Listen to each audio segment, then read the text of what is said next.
26শে April পর্যন্ত পশ্চিমের জেলাগুলিতে চলবে তাপ প্রবাহ। জারি থাকবে কমলা সতর্কতা। কলকাতা সহ পার্শ্ববর্তী জেলাগুলিতে থাকবে অসহ্যকর গরম।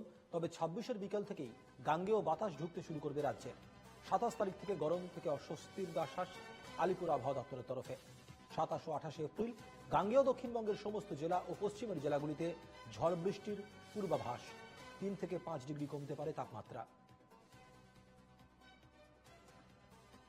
দক্ষিণবঙ্গের পশ্চিমের সবকটা জেলা মানে বীরভূম, পশ্চিম বর্ধমান, পুরুলিয়া, বাঁকুড়া, ঝাড়গ্রাম, পশ্চিম মেদিনীপুর এবং উত্তরবঙ্গের মালদা, এই জেলাগুলিতে তাপপ্রবাহের যথেষ্ট সম্ভাবনা আছে। এবং দক্ষিণবঙ্গের বাকি সমস্ত জেলা ইনক্লুডিং কলকাতা, সেখানে কিন্তু আমরা হট এবং হিউমিড ওয়েদার পাওয়ার কন্ডিশন যথেষ্ট সম্ভাবনা আছে।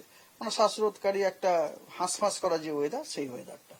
27 তারিখে কোথাও কোনো তাপপ্রবাহের সতর্কবার্তা নেই, সম্ভাবনা নেই। সেদিনে পশ্চিমবঙ্গের সব জেলাতে বিক্ষিপ্তভাবে বিভিন্ন জায়গায় আপনার থান্ডারস্টর্ম উইথ লাইটনিং এবং তার সাথে ঝোড়ো হাওয়া, আপনার কোথাও 40 থেকে 50 কিলোমিটার বেগে, কোথাও 50 থেকে 60 কিলোমিটার বেগে থাকার সম্ভাবনা রয়েছে।